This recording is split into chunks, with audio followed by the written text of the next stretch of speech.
Kawasan bebas FTZ.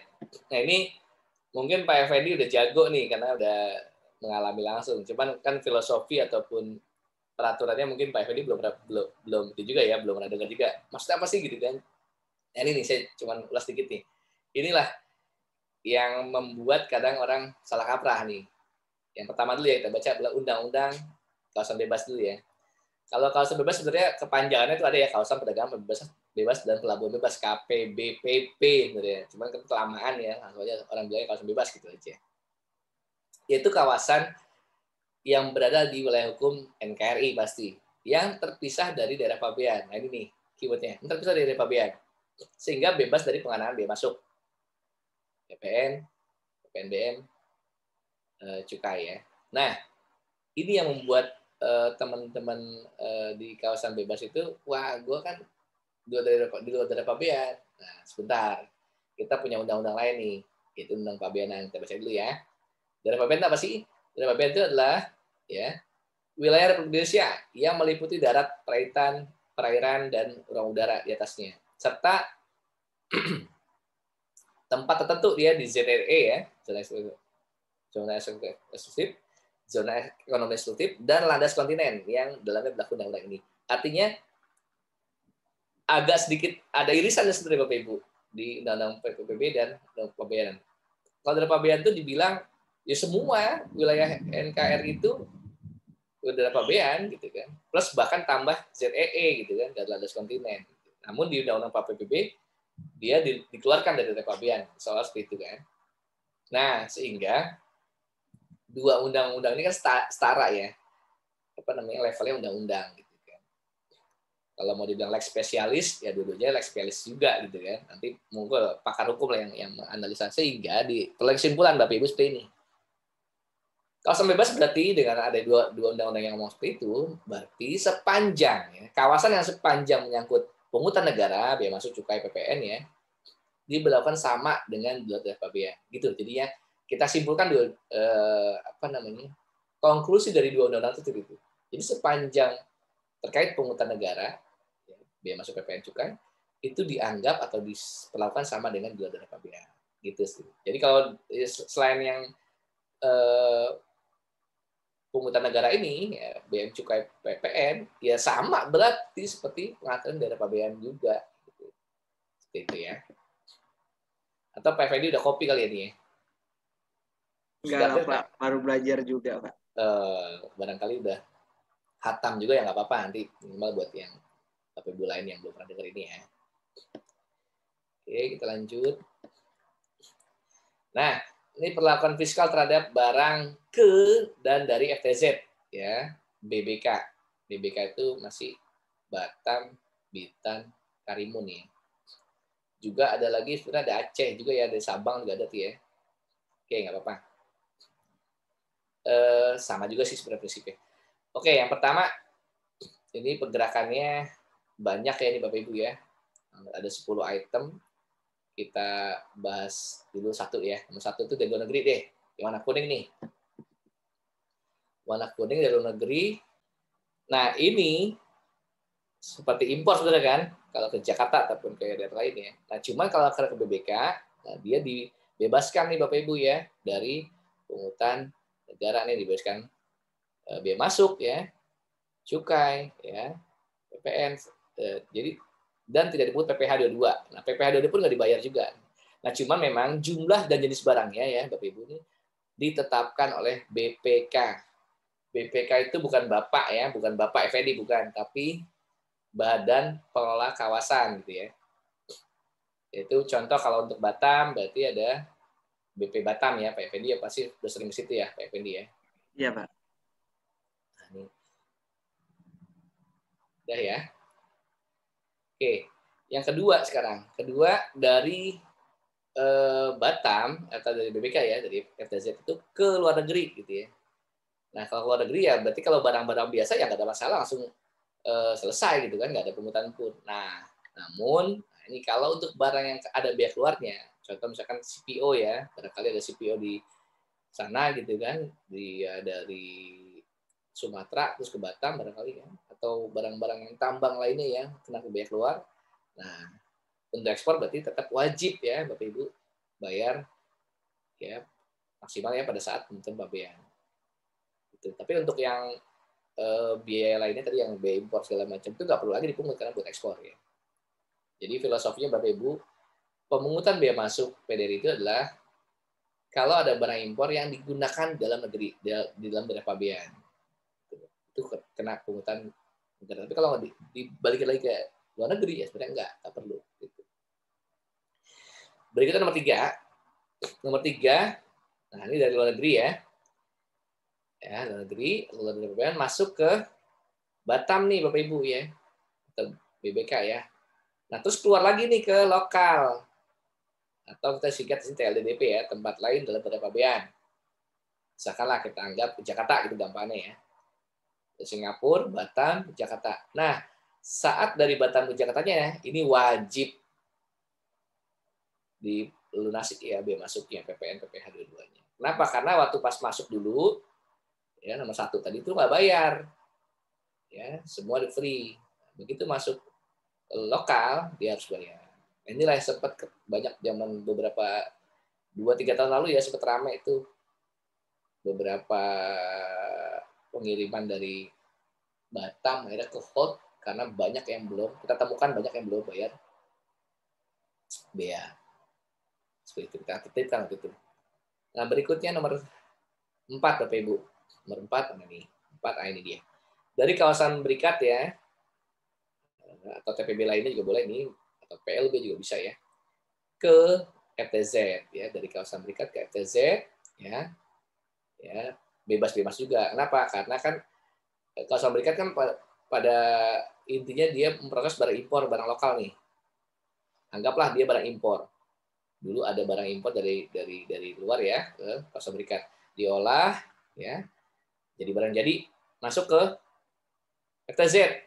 Nah ini kalau dia masuk ke lokal dari kawasan berikat lokal bayar bea masuk pasti. Nah, tapi karena masuk ke FTZ, nah ini sama nih seperti ekspor juga gitu soalnya seperti ekspor jadi nggak perlu lagi bayar bea masuk juga. Bea masuk bebaskan, PPN nggak dipungut ya, dan kalau ada cukai dia dibebaskan juga. Jadi tidak ada pungutan apapun ya dari kawasan berikat ke FTZ. Berikut nomor 5. Nomor 5A dulu ya. Ini dari luar negeri ya ke FTZ. Dari FTZ ke kawasan berikat. Nah, ini sama-sama fasilitas nih Bapak Ibu ya. FTZ fasilitas, kawasan berikat fasilitas juga sama Bapak Ibu. Jadi diberikan penangguhan ya. Kenapa penangguhan? Karena konsepsi dari kawasan berikat atau TPB itu adalah penangguhan. Jadi selama barang itu masih di kawasan berikat itu tidak dipungut biaya masuknya. Nah, PPN, PPH 22 cukai juga nggak dibayar ini. Nggak dipungut. Kalau pajak itu biasanya tidak dipungut ya kalimatnya. Kalau biaya masuk cukai itu biasanya pembebasan. Tapi kalau untuk di TPB itu kalimatnya adalah penangguhan. Itu. Dia masuk ke kawasan berikat ditangguhkan. Nah, sekarang barang lokal sekarang. Barang lokal 5B. Barang lokal masuk ke FTZ kan nggak kena ya, nggak kena pungutan ya. Ini nomor 7 nanti nih. Nomor 7 itu kalau barang lokal Jakarta ya, non kawasan berikat ya, misalkan masuk ke kawasan bebas, itu dia nggak dipungut PPN. Ya. Nah, begitu pula ketika dia masuk ke kawasan berikat dari FTZ, ya, sama ya. Pembebasan PPN dan cukai. Jadi nggak ada pungutan negara yang dipungut sini karena sesama fasilitas.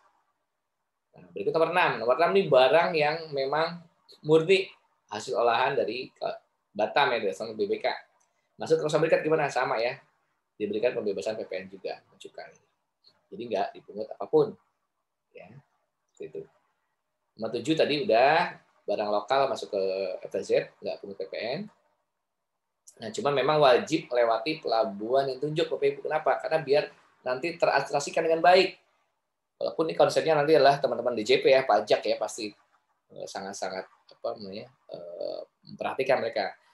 Walaupun Bea Cukai juga yang approve nih, karena kan ada endorse juga dari Bea Cukai di situ. Kayak kalau di luar pelabuhan tunjuk, berarti nggak dapat endorsement dari Bea Cukai, berarti dianggap dia lewat pelabuhan lain. Nah, kalau nanti ketahuan, berarti dipungut tuh nanti PPN. Ditagih. Berikut nomor 8. Nah, 8 dari FTZ ke lokal ya. Yaitu Nah, nomor 8 nih. 7. Nih, mungkin nih. Wajib melunasi PPN dan cukai. Ini kalau memang ini barang murni, barang dari ex Batam ya. Kalau tadi kan yang ekspor, impor ya, luar negeri ya masuk, berarti kalau ke lokal dia harus bayar bea masuk semua pungutan negara tuh. Nah, tapi kalau barang lokal aja yang memang produksi Batam gitu ya, barang murni barang dari Batam masuk ke lokal, masuk ke Jakarta ya, bukan barang impor ya ini. Nah, dia wajib lunas PPN dan cukai. Kalau cukai berarti harus bayar cukai juga. Gitu. Jadi konteksnya adalah PPN aja nih kalau lokal. Nah, nomor 9, nah, barang eks lokal Jakarta masuk ke Batam, baik lagi ke lokal lagi. Nah, ini Bapak Ibu ketika masuknya dia nggak di PPN nih, tapi begitu keluarnya lagi, nah kena lunas PPN. Gitu.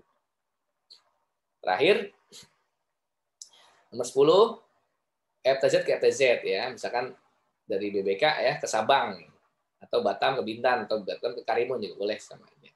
Sesama FTZ ya, ini sesama fasilitas berarti aman nih, berarti tidak dipungut juga ya.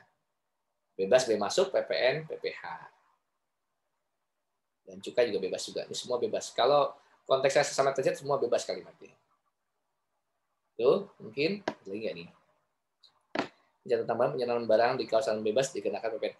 Oh, gini Bapak Ibu, kalau ada penyerahan barang di internal ini ya di sesama lokal ini ya di dalam FTZ ini juga sama ya Bapak Ibu ya, dibebaskan PPN juga. Jadi aman. Oke, kita lanjut. Nah, ini jenis pemberitahuannya Bapak Ibu ya. Dokumen pabeannya ya. Pemasukan barang, ini lebih simpel nih kalau FTZ karena nggak banyak. Kalau yang TPB itu yang banyak banget dokumennya. Nah, dokumen pertama adalah, oh ya, sebentar dulu. Pemasukan dulu ya, pemasukan ke kawasan bebas. Subjeknya siapa yang beritahukan? Itu pengusaha yang mendapat izin usaha dari Badan Pengelola Kawasan tadi ya. Objeknya barang yang berada di kawasan pabean pasti. Nah, tujuannya mengeluarkan barang dari kawasan pabean untuk dimasukkan ke kawasan bebas ya, masuk ke kawasan bebas. Pertama FTZ 01 ya. Ini untuk apa? Untuk menimbun ya, barang timbun di kawasan pabean berasal dari luar dari pabean, barang impor nih. Jadi kalau impor Bapak Ibu pakai PPZ 01 masuk ke Batam. Ya. Yang kedua, PPZ 02 itu barang timbun dari kawasan pabean berasal dari kawasan bebas lain atau TPB atau KEK. Jadi antar fasilitas ya itu pakai 02 PPFTZ 02. Oke. Nah, yang ketiga terakhir adalah barang timbun dari kawasan pabean berasal dari PLDDP. Jadi masuk dari lokal ke PTZ itu pakai PPZ 03. Oke, sekarang keluarnya. Keluarnya ini lebih gampang lagi.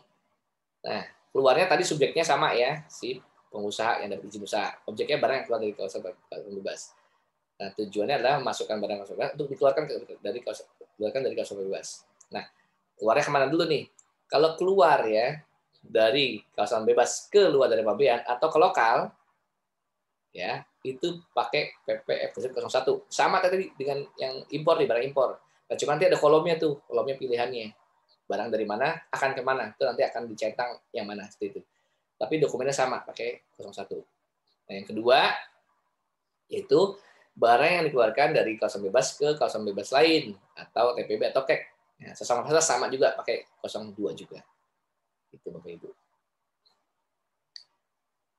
Itu mungkin, nah ini yang tadi saya bilang TPB ya.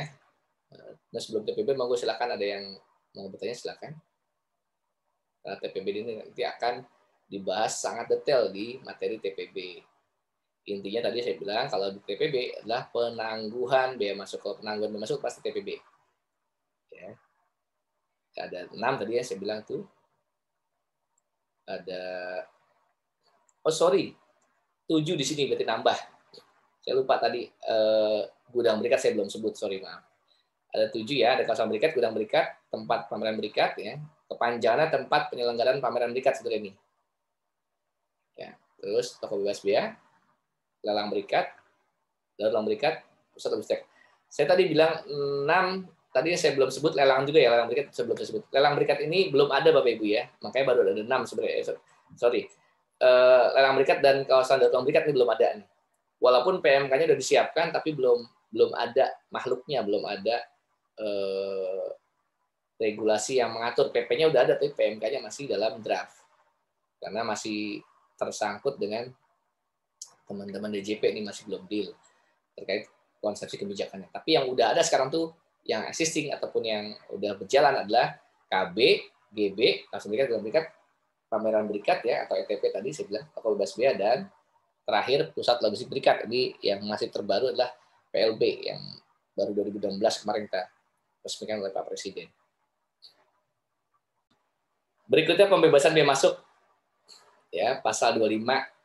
Ya, nanti ada lagi pasal 26. Pasal 25 ini pembebasan mutlak ya. Jadi di undang-undang itu ada pembebasan mutlak di pasal 25 dan pembebasan relatif di pasal 26. Nah, apa sih artinya mutlak, Bapak Ibu? Nah, mutlak itu ya udah pasti dia berhak langsung dapat pembebasan gitu ya. Memang ada persyaratannya pasti ya. Nah, cuma secara full dia dapat dikecualikan kewajiban membayar bea masuk ya dari yang seharusnya dibayar. Nah, contohnya nih Bapak Ibu nih ya. Ya, ada sekitar 17 item. Ini satu itemnya di breakdown satu nih Bapak Ibu. Nanti makanya mungkin saya banyak akan skip nih. Artinya yang penting-penting aja, yang beberapa yang nggak terlalu penting, bukan nggak penting ya, yang nggak terlalu perlu difokusin, saya akan kulitnya aja. Tapi nanti kalau yang perlu difokusin baru kita akan dalamin. Karena polanya hampir sama nanti. Pertama adalah barang perwakilan negara asing ya. Jadi kedubes, diplomat segala macam itu Bapak Ibu ya. Dua, barang pemerluan badan nasional ya, ada PBB, ASEAN segala macam itu boleh ya. Dan bebasan. Ilmu pengetahuan ya, buku ilmu pengetahuan juga bebasin juga. Barang kiriman hadiah, hibah untuk ibadah ya, untuk umum sosial juga boleh. Bencana alam juga boleh. Keperluan museum, kebun binatang, penelitian, iptek, tunanetra, amunisi, militer, pertahanan segala macam juga dibebaskan juga semua nih. Terus tadi abu jenazah ya, jenazah, barang contoh, barang pindahan, barang pribadi. Nah, ini nanti di nomor 13 juga penting nih. Barang pribadi penumpang, Bapak Ibu kalau dari luar negeri, nah, kita atensi nih, berapa yang dibebasin, berapa yang tidak dibebaskan. Berarti ada. Barang kiriman juga nih, penting nomor 13 Bapak Ibu. Barang kiriman Bapak Ibu yang suka beli online ya, ini sering banget ya jadi masalah ya, karena ketidaktahuan si importer ataupun si pemesan gitu. 14 obat-obatan yang dibuat oleh negara ya juga bebaskan. Contoh kemarin vaksin dan sebagainya juga dibebaskan juga tuh bisa. Barang yang telah diekspor kembali untuk keperluan perbaikan, pengujian juga boleh. Jadi diekspor terus diimpor lagi gitu. Ya. Juga boleh. Barang telah diekspor kemudian diimpor kembali gitu ya.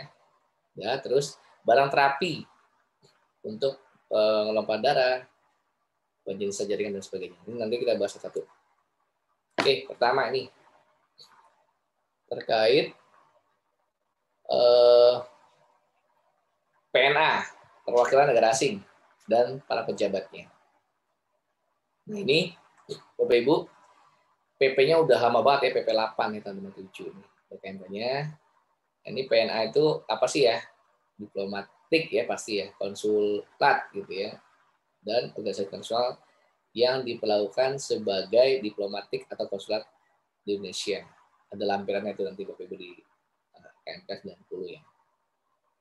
Ya tadi ya. Kedubes segala macam itu pasti dapat ya. Nah, kategori barangnya apa aja? Yang pertama, barang dipakai untuk keperluan resmi. Ya. Terus yang kedua, barang untuk pendirian atau perbaikan gedung. Gedung diplomat ya, berarti ya. Untuk pribadi juga boleh ya, barang pindahan juga boleh. Untuk kunjungan resmi juga boleh silakan. Nah, untuk motor, untuk kendaraan bermotor ya atau mobil segala macam itu juga dibolehkan. Memang kita batasin Bapak Ibu ya. Yang pertama nih, Untuk kantor perwakilan diplomatik ya, maksimal 16 unit ya. Jika ya, pejabat seniornya lebih dari 10 orang, jadi maksimal 16 unit CBU. Atau maksimal 10 unit ya kalau pejabat seniornya 10 orang atau kurang. Ya.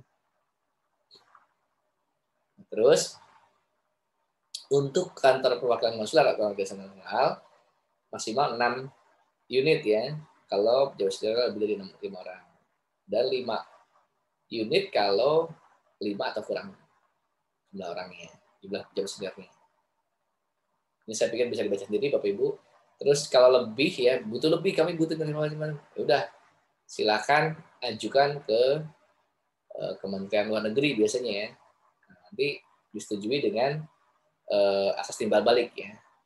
Artinya gini Bapak Ibu, Indonesia kalau di negara mereka ada pengecualian nggak atau ada penambahan fasilitas nggak? Kalau ada, kita berikan juga di sini. Tapi kalau enggak, ya enggak. Pokoknya asas timbal balik seperti apa di negara tersebut. Gitu. Oke. Nah,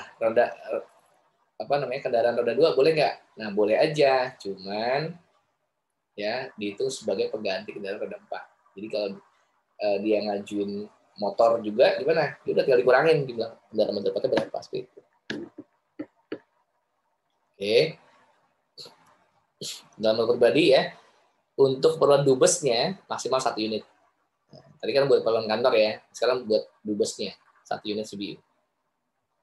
Nah, terus kepala perwakilan negara asing ya, non dubes ya, serta pejabat organisasi maksimal 1 unit juga. Untuk staff ya, paspor diplomatik juga 1 unit aja. Jadi masing-masing 1. Dan dapat kalau misalkan dia butuh lebih ya, dapat nambah 1 unit lagi, tapi CKD ya.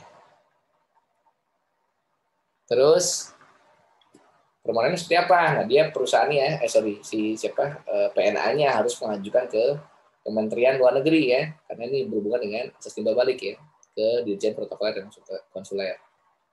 Nanti dapat rekomendasi, persetujuan, bawa ke Bea Cukai. Bea Cukai kecenderungannya adalah pasti menyetujuin. Kalau ini kita istilahnya karpet merah lah kalau buat kan perwakilan negara di Indonesia ya, mereka juga harus menghormati juga kalau seandainya ada perwakilan negara kita di negara mereka. Gitu. Nah, ada juga untuk BKC nih.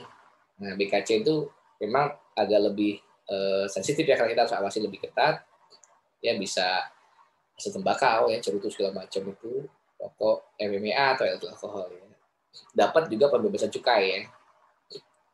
Nah, namun demikian, ya jumlahnya itu memang nggak ada batasin, cuman asas timbal balik juga nih berlakunya seperti apa di negara mereka untuk treatment itu di Indonesia. Gitu. Jadi kita akan melakukan sama. Nah, pembelian BKC tersebut bisa langsung diimpor di negeri ya, juga boleh dari TBB atau KBSBA nih, yang dari TPB tadi. Nah, TBB itu kan ada di bandara ya, bandara internasional ada, di terminal keberangkatan atau kedatangan. Namun untuk yang keperluan diplomat ini, Bapak Ibu, belinya bukan di bandara, tapi di toko bebas biaya downtown ya, dalam kota. Itu ada beberapa tempat ya. Contoh yang ada sekarang itu adalah di Jakarta dan di Bali ada tuh. Di Jakarta tuh contoh di Kemang ya ada beberapa, terus di Kuningan tuh ada satu ya, Dufri ya, Dufri apa namanya? Yang di Mega Kuningan tuh atas saya lupa namanya sih. Lotte Duty Free ada situ. Dan di beberapa tempat di daerah Kemang dan sekitar itu ada juga. Silahkan beli situ nanti, tapi pakai kartu biasanya, kartu kendali dari Bea Cukai. Oke, terus. Nah, untuk barang-barang yang tadi berupa kendaraan bermotor, kan dipakai tuh si PNA tersebut. Nah, itu ini ada peluang mereka untuk bisa mendatangkannya. Namun walaupun demikian kita nggak serta-merta kapan aja boleh, enggak. Kita harus batasin, harus dipakai dulu 3 tahun gitu ya. Jadi jangan sampai dia jadi trader di sini kan seperti itu. Walaupun agak-agak sensitif ya, karena ini mengatasnamakan negara ya, negara lain ya. Namun demikian ada juga tuh, ada maklar-maklarnya Bapak Ibu di sini. namanya peluang pasti akan ada pemainnya ya. Ini kita batasin, yang pertama harus digunakan 3 tahun. Yang kedua, ya, misalkan dia nggak bisa dipergunakan, memang rusak atau segala macam, monggo silakan, ya, ajukan. Cuman dalam kondisi khusus ya, dengan izin Menteri Keuangan atau regulasi dari Kementerian Luar Negeri. Dan dinas kalau pribadi ya harus digunakan 2 tahun. Atau masa tugas yang bersangkutan berakhir sebelum 2 tahun, ya, monggo. Atau perusahaan itu atau si kendaraan tersebut ya nggak bisa digunakan sebelum 2 tahun, memang udah rusak atau apa, silakan diajukan. Itu untuk kendaraan roda 4. Kalau untuk roda 2, ya semua harus wajib diekspor kembali. Ya. Tapi sekali lagi Bapak Ibu, untuk pendatangan ini harus dengan persetujuan dari Kementerian Luar Negeri dulu ya. Bea Cukai pasti melihat ke sana. Jangan sampai dianggap jadi pedagang atau trader mobil atau motor, dan bermotor bekas kedubes. Jadi hati-hati juga, sensitif juga. Nah, tadi masuknya kan bebas bea masuk ya Bapak Ibu ya. Ketika jual gimana? Ketika jual ke lokal, pasti harus bayar bea masuk ya, nggak mungkin nggak. Namun demikian nih kemudahannya adalah nilai pabeannya berdasarkan harga jual. Ini enaknya di sini seperti itu. Oke. Yang kedua tadi ya, untuk barang keperluan badan internasional. Ya. Satu lagi mungkin terakhir nih. Sebelum kita. Ini ada di PP 19 tahun 2055 juga Bapak Ibu. Nah, ini PNA bukan diplomat atau perwakilan organisasi di bawah PBB ya, dan organisasi lain yang memberikan bantuan teknis dalam bidang ekonomi, sosial, budaya, baik besar maupun lokal. Nah, ini banyak ya Bapak Ibu ya, kayak Japan Foundation, ya, British Council, jika ya, pokoknya di bawah PBB lah gitu ya, itu boleh silakan. Nah, pejabatnya adalah kepala badannya gitu ya, atau stafnya dan tenaga ahli, silakan. Nah, ini contohnya adalah ada ILO, UNDP dan lain sebagainya. Ini ada beberapa yang Bapak Ibu bisa baca sendiri. Apa-apa aja sih badan nasional tersebut ya, itu banyak ya. Silakan dibaca sendiri ya. Terus kategori barang yang dibebaskan juga sama seperti tadi ya. Bisa buat keperluan kantor, atau pribadi, ya. Atau proyek atau non proyek ya, boleh.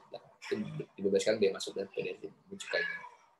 Nah, kalau untuk BKC-nya Bapak Ibu, barang kena cukainya ini lebih dibatasi kalau untuk yang badan nasional ya. Kalau tadi yang kedubes dan segala macam itu agak lebih luasa. Tapi kalau untuk yang ini kita batasin, yaitu maksimal Bapak Ibu untuk per orang ya, per orang dewasa ya per bulan. Untuk rokok ya 300 batang ya maksimal, atau 100 batang pencerutu, atau 500 gram tis ya tembakau iris. Nah, kalau untuk minuman itu maksimal 10 liter saja per bulan. Karena bahaya kalau banyak nih, karena lebih banyak ini dibandingkan dengan PNA. Takutnya salah gunakan. Nah, boleh juga beli ya Bapak Ibu, ini untuk BKC ini dibeli di toko bebas bea ya, dengan kartu kuning yang kita batasi ya pastinya. Jadi kalau nggak ada itu ya nggak bisa beli di situ di PBB.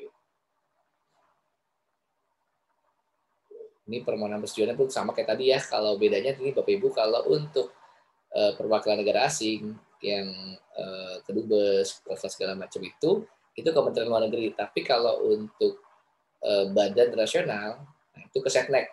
Karena Setnek yang bekerja sama dengan mereka, yang tahu mana badan-badan yang memang bekerja sama dengan negara kita. Jadi Setnek memberikan persetujuan, rekomendasi ke Bea Cukai. Bea Cukai menyetujui yang seperti itu.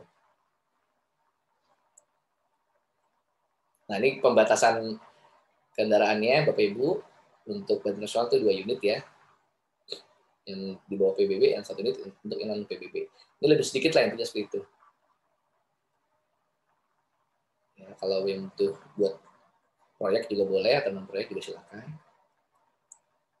Nah, penjualannya, nah ini sekali lagi di pendatangan juga ada nih.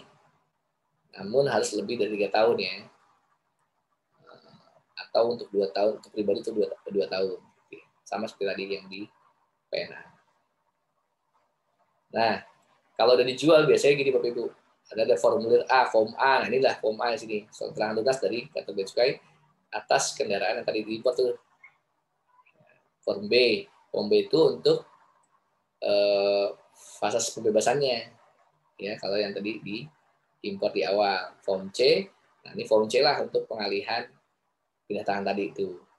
Nah, ketika bikin form C, pasti harus ada tuh form A dan form B. Nah, ini nih, contoh ada sebelah kanan nih, lelang penjualan mobil X Dubes nih, X PNA, X Badan Nasional dan sebagainya. Inilah kita jangan sampai seolah kita dimanfaatkan ya untuk trader-trader ini. Padahal kan tujuannya bukan buat ini, tujuannya memang buat kita ngebantu si negara lain yang beroperasi di Indonesia. Oke, mungkin Bapak Ibu, saya pikir cukup 2 dulu ya yang pembebasan mutlak. Nanti kita lanjut nomor 3 berikutnya. Setelah pembebasan mutlak nomor 3 ya, terkait pembebasan biaya masuk untuk buku ilmu pengetahuan ya Bapak Ibu.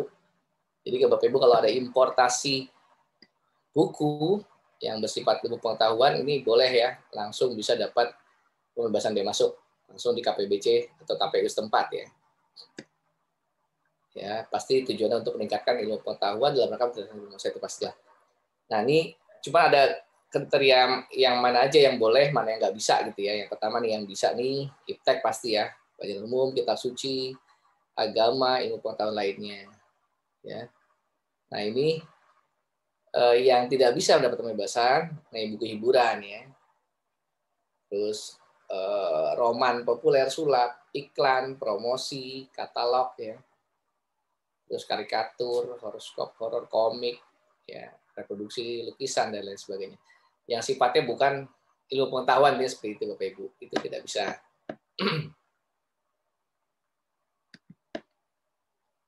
Berikut alur proses pembebasannya, ya Bapak Ibu.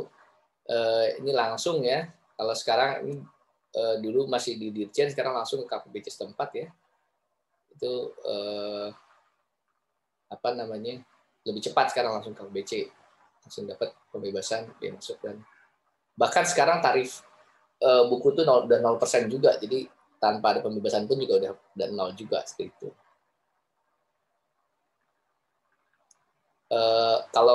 Kalau buku ini biasanya rekomendasinya dari Kementerian Kemendikbud ya, atau Kementerian Agama, tergantung nanti bukunya di bidang apa seperti itu. Nah, ada itu, nah, ajukan ke kita, nanti kita berikan skep pembebasannya.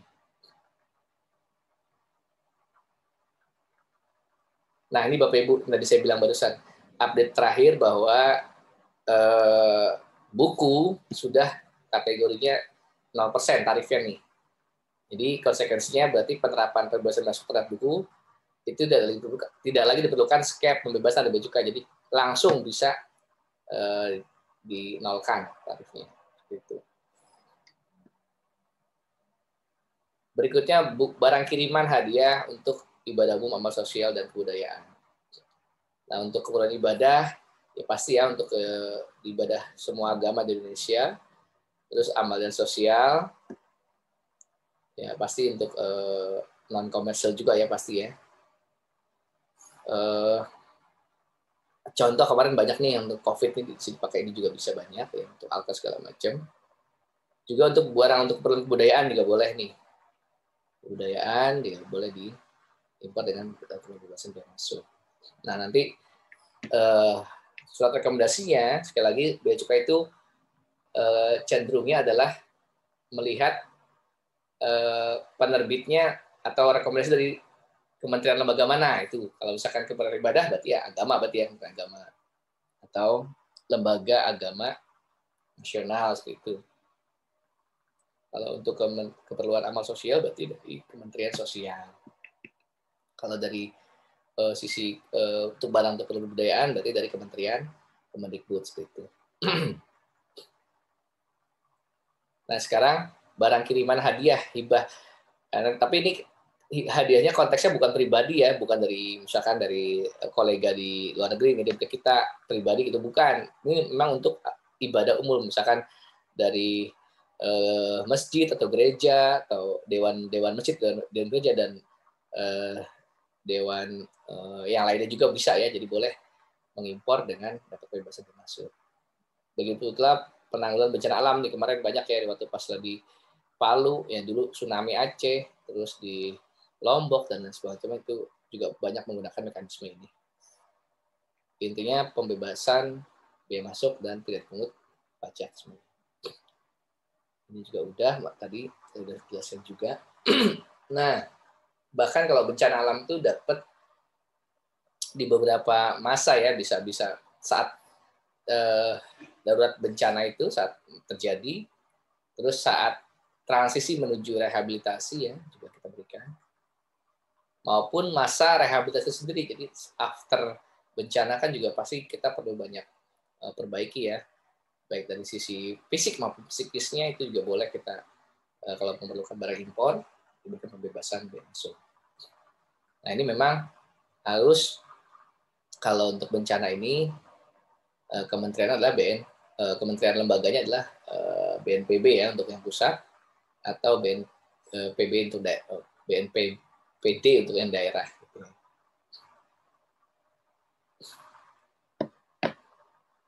Nah ini terkait kategori barangnya pasti untuk logistik ya, keperluan harian, keperluan pokok ya, peralatan juga kita bisa berikan.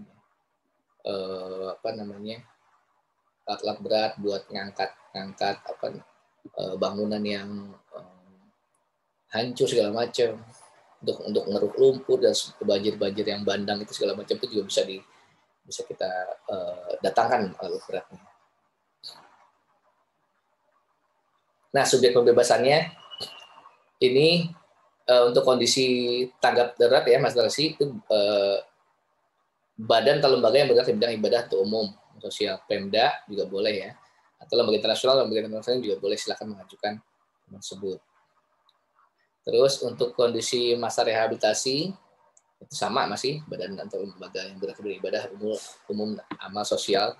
Jadi baik pemerintah maupun non pemerintah, swasta juga bisa nih, sepanjang badan tersebut bisa memang bergerak di bidang sosial tersebut. Apalagi pemerintah yang pasti diberikan juga sama. Ini alur prosesnya ya, seperti tadi yang udah pasti ketika mengajukan ke bea cukainya harus membawa ataupun melampirkan rekomendasi ya dari KL terkait ya. Kalau Pemda berarti ya antara gubernur ataupun pemerintah daerah di setempat, di tempat tersebut, di tempat bencana tersebut, atau BNPB atau BNPD ya. Nanti kalau ini jarang biasanya, dan saya malah belum pernah ditolak, pasti diterima terus ya, setuju terus. Apalagi bencananya benar-benar terjadi ya. Nah dulu pernah ada kejadian, mungkin bukan penolakan ya, itu bencananya udah lama banget gitu. Nah itu ada kawasan berikat yang nyumbang gitu. Nah itu masih debatable karena itu udah lewat masanya. Itu masih karena dikhawatirkan dia memang udah out of date stock gitu kan. Nah, itu dia mau keluarin ke lokal, nggak bisa, akhirnya dipakai mekanisme bencana, atau bencana udah lewat lama, ini baru kita agak teliti lebih mendalam kalau itu. Tapi kalau bencana yang memang sudah udah berita nasional ataupun semua kita tahu, itu biasanya langsung pasti dikasih oleh teman-teman di lapangan. Yang bersama untuk maha rehabilitasi pun demikian. Untuk sekarang fase hibah ya, dalam kondisi normal, ini non bencana ya, Ibu. Pembebasan bea masuk pasti ya diberikan dan bercukai. Subjeknya adalah badan lembaga yang bergerak di bidang umum, amal sosial atau kebudayaan, sama seperti baik pemerintah maupun non pemerintah. Nah, persyaratannya adalah dia merupakan badan hukum ya di wilayah Indonesia. Terus harus bersifat non profit, artinya bukan untuk diperjualbelikan atau dia memang nirlaba ya, tidak bentuk memperoleh laba. Itu boleh kita kasih fasilitas bea masuk untuk hibah dari luar negeri, silakan boleh. Alurnya pun demikian, sama ya seperti tadi. Kalau alur ini saya pikir nanti akan banyak seperti ini Bapak Ibu. Saat ini nanti saya akan skip aja karena memang ini cenderungnya sama ngajuinnya ke bea cukai, nanti menggunakan rekomendasi dari instansi teknis terkait. Gitu. Nanti terakhir terbit sket pembebasan. Nah, yang kelima untuk keperluan museum atau kebun binatang, Bapak Ibu. Atau tempat lain terbuka untuk umum. Nah, saya contohkan misalkan Taman Safari ya. Taman Safari yang di Bogor, yang Cisarua itu.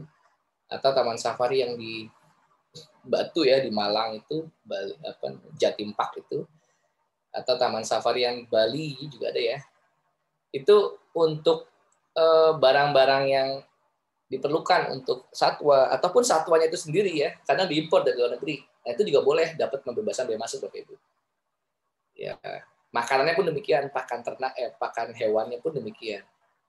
Bahkan pakan hewan kalau yang di Taman Safari itu dengan yang di Ragunan itu kan kelihatan tuh.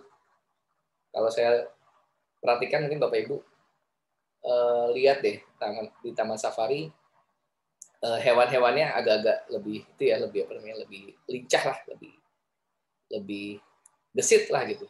Tapi kalau yang di Ragunan ini di atas nih kayak agak lemes gitu. Saya nggak tahu kenapa nih, mungkin makannya kurang atau apa. Dulu ya, tapi saya nggak tahu kalau sekarang saya belum, udah lama nggak ke situ lagi sejak pandemi ini. Walaupun kadang ada juga yang gesit juga. Nah ini Bapak Ibu makannya yang sifat singa dan macan dan sebagainya gitu, yang karnivora itu langsung datangkan dari impor ya, kebanyakan daging-daging sapinya itu untuk mereka makan tuh belum dari Australia, dari Amerika tuh sering, karena mungkin ya mereka nggak doyan sapi Indonesia, mungkin nggak suka kali ya, jadi akhirnya memang diimpor. Tiap bulan tuh mereka masih impor dari luar negeri ya untuk keperluan pakan hewan-hewan yang ada di kebun binatang tersebut. Nah itu pasti diajukan ke kita juga ya, mengambilkan rekomendasi dari instansi teknis terkait. Oke. Nah untuk iptek juga untuk penelitian ya, pengembangan ilmu pengetahuan juga dibolehkan. Ini kebanyakan memang lembaga penelitian ya atau kampus-kampus. Nah ini sering banyak juga ya mengajukan permohonan untuk mengimpor barang-barang yang perlu untuk diperlukan untuk penelitian, ini boleh. Ini pasti ya diberikan pembebasan bebas juga. Nah kalau kampus atau lembaga ini berarti biasanya dari kementerian lembaganya adalah yang merekomendasikan adalah Kementerian Pendidikan biasanya. Nah ini yang pernah kita berikan. Pertama yaitu beberapa universitas negeri ya, diantaranya ada satu universitas nih, ada UI, UTB, Unsri, USU, Aceh ya, Syah Kuala juga ada. Di kampus swasta juga ada, Atmajaya, Tarumanegara, dan Jayabada dan sebagainya. Nah kalau untuk badan lembaga, ini ada BPPT, Batan, LIPI juga pernah ya. Jadi banyak sekali memang perusahaan instansi yang menggunakan skema ini. Berikutnya untuk barang untuk perluan kaum tunanetra atau penyandang cacat. Nah, ini juga seperti kursi roda, buku braille, ya, mesin cetak braille, tongkat dan sebagainya, itu boleh diimpor ya untuk badan-badan sosial ya, yang kita berikan pembebasan bea masuk. Pasti Kementerian Sosial ya ini cenderungnya yang memberikan rekomendasi. Pokoknya mereka mengajukan impor dan membawa rekomendasi dari kementerian terkait, kita setujui itu aja. Nomor 8 terkait persenjataan amunisi termasuk suku cadang militer ya. Ini juga boleh kita berikan. Ya biasa memang butuh TNI Polri ya, Kementerian Pertahanan dan sebagainya itu. Ketika mereka butuh peralatan-peralatan tersebut, ya mereka ada impor ya, kita bebaskan bea masuk dan pajaknya. Kalau untuk yang lokal ya, lokal berarti masalah perpajakan tinggal yang produk lokal.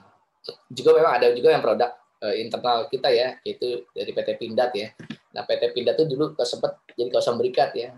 Ketika kawasan berikat itu ketika jadi jual ke lokal, dalam arti ini jual ke negara, jual ke pemerintah kita, itu juga dapat pembebasan bebas juga bisa gitu. Ini kategori barang yang dibebaskan bea masuknya. Yang pertama alat tempur ya, pasti alat tempur, senjata api, pesawat, proses pangkalan. Kalau kita punya pangkalan armada militer itu juga boleh, alat komunikasi, navigasi, Bahkan minyak pelumasnya, zat kimia, dan barang-barang supportingnya juga kita bisa berikan. Suku cadang juga bisa kita berikan. Ya, jadi apapun lah yang diberikan, yang bisa kita untuk mensupport militer atau pertahanan di negara kita, kita berikan kebebasan masuk. Ini prosedurnya. Nah, ini ada beberapa instansi yang biasanya melakukan pengimporan. Pertama, Menteri Pertahanan ya pasti Mabes TNI, Polri, BIN, BSSN, ya, lembaga kepresiden pun juga ada, Pas Pampres ya, BNN, BNPT juga mereka sering ya beberapa kali impor barang-barang tersebut. Dilampirkan dari instansi tersebut pasti ya ada pejabatnya tingginya, biasanya level eselon 2 minimal, menangani, kita terima.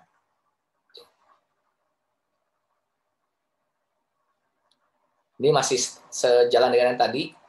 Nah, kalau ini barang dan bahan yang diperlukan untuk menghasilkan barang bagi keperluan Hankam. Artinya ini untuk produksi gitu. Bahan-bahan baku ya untuk produksi barang-barang keperluan Hankam gitu ya. Nah, ini biasanya kalau tadi kan barang jadinya tuh yang 8, nah ini 8 tuh bahan bakunya.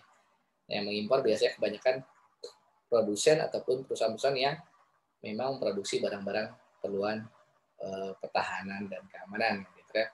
PTDI kita dulu produksi pesawat ya, dan suku cadangnya juga, PT Pindad ya tadi alat keamanan banyak sekali sana, PT PAL juga produksi kapal, untuk pertahanan kita juga ada, Krakatau Steel ya untuk baja dan perlengkapannya untuk negara juga banyak ya, LAN, Dahana bahan peledak ya banyak juga mereka buat di sana. Ada yang berbahan bakunya juga ada, PT Inti, Barata Metal, dan Inka, kereta ya juga boleh ya, PT Boma Bisma dan sebagainya. Intinya untuk mensupport pemerintah lah seperti itu.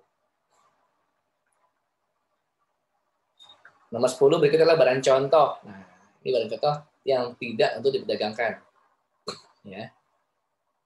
Jadi setiap perusahaan tuh kalau untuk memproduksi barang tertentu kan biasanya ada contohnya dulu kan, ada prototipe. Nah, itu boleh juga diimpor prototipenya. Nah, untuk kita buat di sini sebagai model ya, itu diproduksi lebih massal di sini. Nah, itu boleh ya. Yang pertama, tapi ada persyaratannya Bapak Ibu ya. Ketika dia mau impor barang contoh tersebut, yang pertama adalah semata-mata untuk produk baru. Memang baru tuh produknya, belum ada di Indonesia. Atau kalau ada pun terbatas gitu, boleh silakan. Nah, yang kedua adalah impornya hanya 3 barang sejenis merek. Jadi maksimal ya kita batasin 3 piece aja, 3 buah saja gitu ya. Untuk harus 1 merek. Takutnya kalau nggak dibatasin ya bisa 1 kontainer mereka untuk impornya bisa ya. Kita batasin 3. Memang contoh ya contoh aja kan.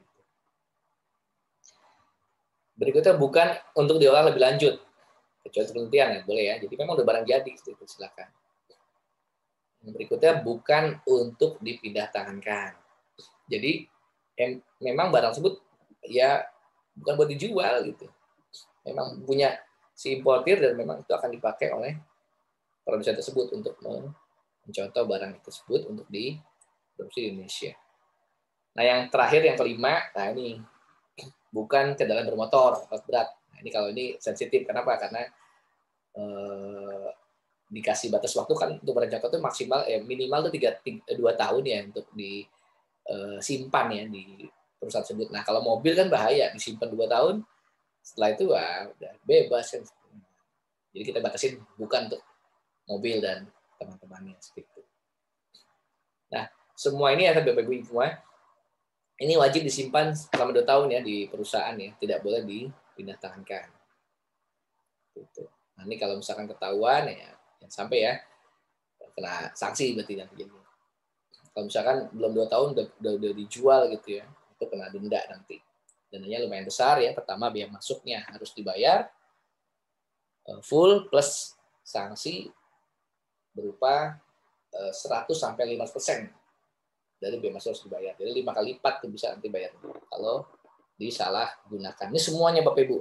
Di pasal 25 dan 26 kalau ada barang-barang yang salah gunakan tidak sesuai dengan peruntukannya, ketahuan bea cukai ya dalam rangka pengawasan atau audit ya, ketahuan nanti bisa kena denda sampai dengan 15%.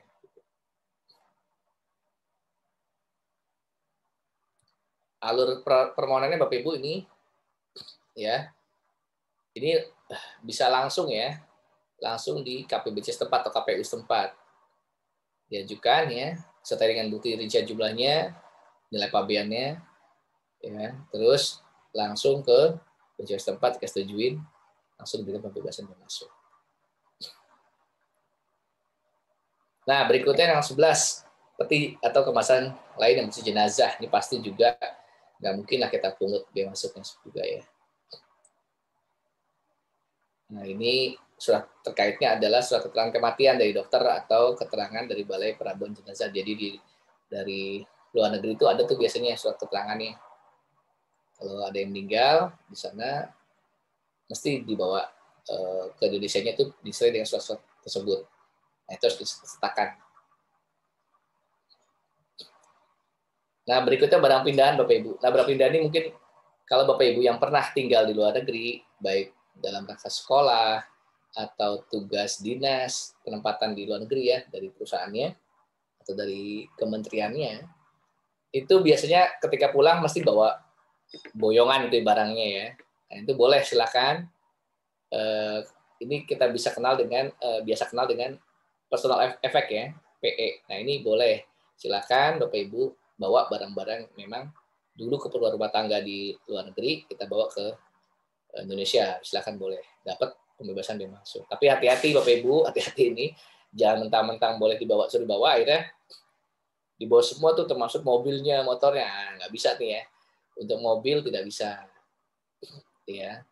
Terus atau juga sekalian nih, mumpung saya bawa ada satu kontainer nih, saya sekalian lah bawa oleh banyak plus kalian bisa buat dijual juga, nah itu juga nggak bisa juga. Nanti kita bisa lihat kewajaran jumlahnya. Jadi nomor 1 dan 2 ini untuk barang dagangan dan kendaraan bermotor tidak diperkenankan. Nah, tata caranya gimana ya? Pertama, ya untuk kedatangan barang tersebut yaitu ya harus bersama-sama ya dengan pemilik. Nah, itu default-nya atau idealnya. Namun demikian, karena kadang-kala pesawat itu kan terbatas ya jumlah bagasinya dan sebagainya, akhirnya bisa memungkinkan si orang tersebut mendahulukan barangnya boleh atau membelakangi barangnya boleh. Jadi dia berangkat duluan nih, barangnya belakangan dikirim pakai via kargo atau via kontainer besar kut laut gitu ya, boleh juga. Jadi tapi maksimal 3 bulan tuh. Ya, jadi kita kasih batasan waktu Bapak Ibu maksimal 3 bulan sesudah atau sebelum pemilik barang tersebut di Indonesia. Kalau lebih dari 3 bulan berarti nggak bisa kita anggap itu bukan barang pindah dari barang impor biasa. Nah, ini sudah menerima pembebasannya untuk yang PE ya, personal effect Bapak Ibu yang terkait barang pindahan. Minimal Bapak Ibu berdomisili di luar negeri itu selama setahun ya. Tinggal sana setahun. Kalau cuma 2 minggu ya bukan PE namanya, itu barang oleh-oleh gitu ya. Kalau ke PNS tugas tuh pasti biasanya memang lama. Anggota TNI, Polri, atau pelajar mahasiswa ya, studi non negeri, TKI juga sering juga ya. Atau WNI yang tinggal di sana. Atau WNA juga bisa nih, WNA kalau dia mau bekerja atau penugasan di Indonesia. Nah, dia masuk Indonesia, dia boyongan barang-barangnya juga. Nah, itu boleh juga. Asalkan dia sertakan penugasan-penugasan tersebut dokumen-dokumennya.